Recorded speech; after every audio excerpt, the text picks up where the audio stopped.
Vamos observar agora alguns detalhes que podem contribuir para algum erro ou alguma técnica mal executada.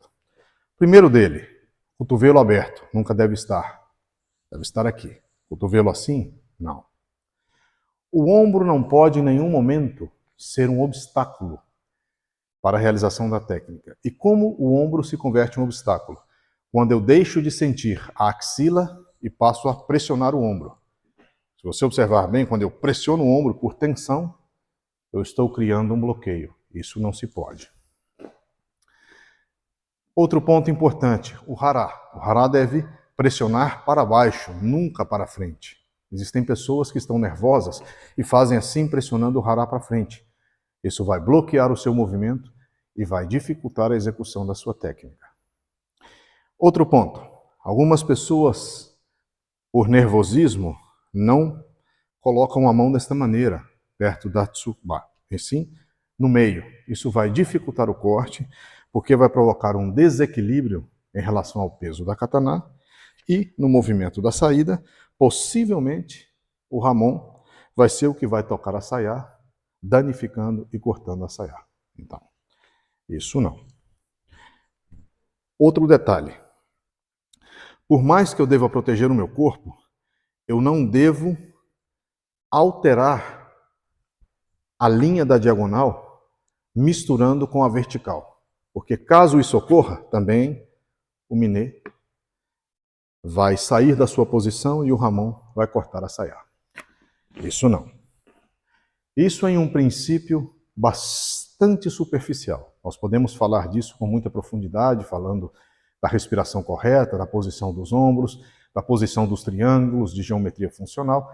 Porém, essa é uma aula de introdução, uma aula número 0.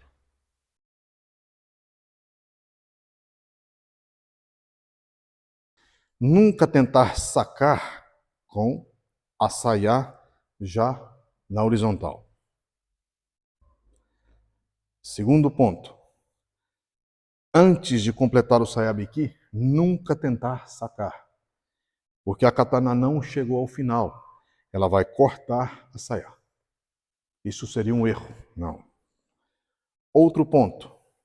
Uma vez que está fora, eu devo verificar o movimento em conjunto das duas mãos. Por quê? Se eu fizer unicamente o movimento com a mão direita, a katana não vai sair e vai cortar a saia. Então, isso não. O correto é, quando já está quase fora, que eu sinto a distância da katana, é quando então eu devo abrir e cortar. Se você observar bem, existem alguns detalhes importantes. Quando o braço já está quase todo esticado, eu posso ver a altura do meu cotovelo, por exemplo, como ele está alinhado diagonalmente com o koiguchi. Outra forma é ver kashira como um triângulo em relação ao meu hará, a crista ilíaca e a ponta do triângulo no meio, com o meu hará, coordenando com o ombro. Ombro, kashira, crista ilíaca, kashira, crista ilíaca e bem centrado no centro. Ó. Uma vez que eu já tenho a kashira na altura do meu cotovelo, ó, é quando eu abro. Se você observar bem, existem muitos detalhes que vão facilitar ou evitar os erros.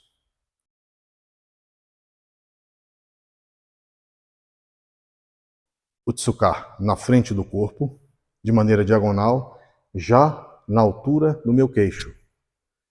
Em seguida, eu posiciono ele alinhado com o meu ombro. E em seguida, posiciono a kashira. Veja bem. Primeiro posiciono defendendo-me, em seguida abrindo e voltando a resguardar o meu pescoço, em caso de cortes desta direção. Mesma posição dos pés, o cotovelo baixo, a mão onde nós ensinamos a localização, e o movimento aqui principal vai ser o sayabiki. Uma vez que ele chega ao final e a katana sai, a minha mão junta acima da cabeça e corto. Observe bem. Kashira Itsuka protegem o corpo, alinham com o ombro e protegem, ajustando com o queixo, protegendo o pescoço. Em seguida, subo a katana, Sayabiki, sempre protegendo o meu pescoço. Aqui é muito importante que você tenha o cuidado de que a mão esquerda é a que encontra. Eu não posso trazer a katana para a mão esquerda, isso não. Ela posiciona e a mão esquerda é a que encontra. Em seguida, executamos o corte. O trem inferior é o primeiro que sai, para posicionar. Ajusto, ajusto. Do momento que eu faço esse movimento, já tentar sacar daqui. Não vai ser tate-no-ki. Tate-no-ki, reto, vertical, né? Tate. O sui-choku. Aqui, não. Isso é outra técnica. Tem que estar alinhado com o ombro e alinhado com o queixo. Se a katana está muito alta, o ombro vai precisar de muita energia e vai ter muita dificuldade porque a energia vai ser bloqueada no ombro. Isso não. Se estiver muito baixo, a mesma coisa. O ombro vai precisar de muita energia e o movimento vai estar estagnado nesta altura. Isso também não.